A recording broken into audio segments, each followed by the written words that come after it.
sobre la materia y su clasificación. ¿Y qué es la materia? De manera clásica podemos decir que la materia es todo aquello que tiene masa y ocupa un lugar en el espacio. Y seguro te has preguntado, ¿quién estudia la materia?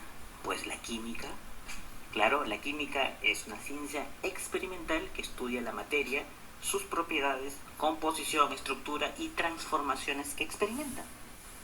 No queda ninguna duda la importancia de las ciencias de la química en el rumbo de la civilización, ya que gracias a los efectos de esta ciencia han sido tan importantes porque gran parte de las cosas para el bienestar y progreso de la sociedad han sido desarrollados por los científicos químicos. Todo lo que podemos tocar, lo que podemos imaginar, desde nuestro móvil hasta inclusive las cosas intangibles, ¿sí? Como por ejemplo el aire, todos los fenómenos de la naturaleza. Por ejemplo, este magnífico halo solar está hecho de materia. Por supuesto que sí. Los planetas del universo, los seres vivos, macroscópicos, microscópicos, los objetos que no tienen vida, ¿sí? También están hechos de materia. Por ejemplo, en este video vemos las nubes, son materia, el sol, también por supuesto materia, el aire, las moléculas que conforman la atmósfera, todo eso también es materia. Ahora bien, habíamos dicho que todo lo que nos rodea, incluido nosotros mismos, estamos formados por materia. Sin embargo, en el uso cotidiano solemos confundir algunos términos como materia, masa, peso, volumen. Pues bien, los vamos a clarificar ahora.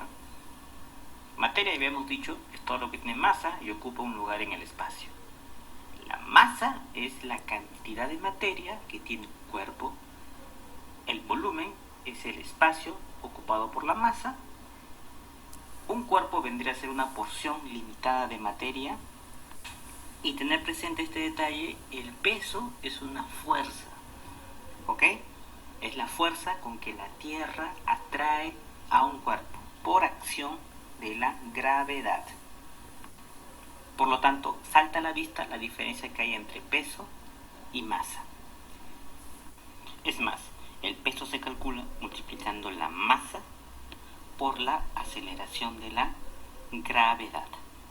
Es lo que se conoce como el mg, m de masa y g de gravedad. Veamos ahora la clasificación de la materia. La materia la podemos encontrar en la naturaleza en forma de sustancias puras o sustancias simplemente y mezclas. Las sustancias son aquellas cuya naturaleza y composición no varía, sea cual sea su estado. Y lo dividimos en dos grandes bloques, los elementos y los compuestos. Los elementos son las sustancias que no pueden descomponerse en otras sustancias puras más sencillas por ningún procedimiento. Ejemplo clásico son todos los elementos de la tabla periódica, los 115 que se conocen en la actualidad. Los compuestos son sustancias puras que están constituidas por dos o más elementos combinados, pero en proporciones fijas. Estos compuestos se pueden descomponer mediante procedimientos químicos, a diferencia de los elementos que no se pueden descomponer. Ejemplo, el agua, que es una molécula que está formada por dos átomos de hidrógeno y un átomo de oxígeno, la molécula del metano, por ejemplo, CH4, en fin. Luego tenemos las mezclas, que se encuentran formadas por dos o más sustancias puras. Su composición es variable, a diferencia de los anteriores.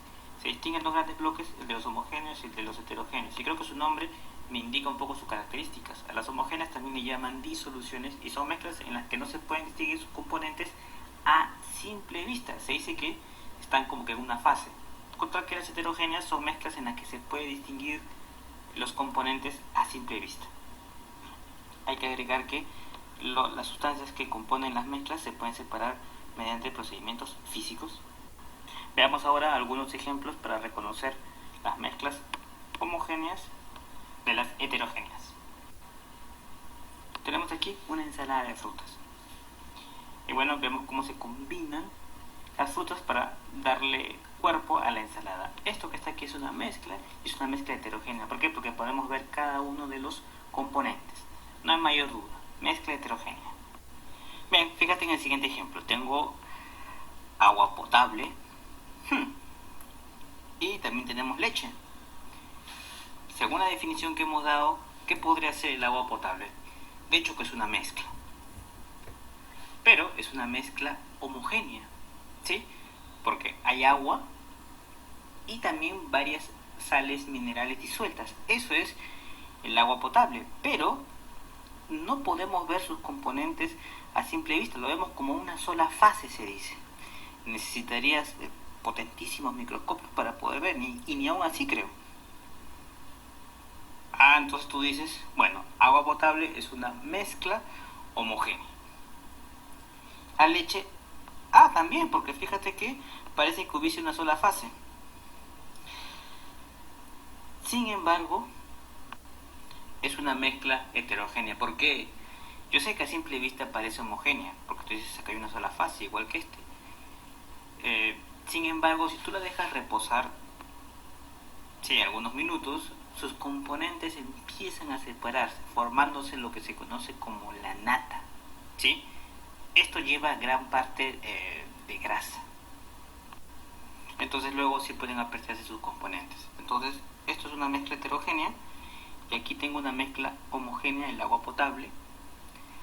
Sin embargo, si tuvieses, por ejemplo, agua turbia o agua sucia, ya sería heterogénea, ¿sí? Porque en el agua turbia, a simple vista, es posible ver el polvo y las impurezas. Pero el agua potable, como lo hemos puesto ahí, tendría que ser necesariamente homogénea, mezcla homogénea, y aquí mezcla heterogénea. Aquí tenemos otros ejemplos. Tenemos una gaseosa y un refresco de gaseosa y un vino, ¿sí? El vino es una mezcla homogénea, mientras que la gaseosa se aprecia aquí las fases claramente. Entonces esto es heterogéneo. Tenemos aquí humo y aire contaminado. Según las definiciones que hemos dado, el humo tendría a ser una mezcla heterogénea, ¿sí? Inclusive en algunos casos los componentes del humo se aprecian a simple vista, ¿sí? El humo es una mezcla bastante inestable, tanto así que inclusive mancha, ¿verdad? Dejando en nuestras ropas la huella de su paso. Entonces, humo es heterogéneo. El aire contaminado también.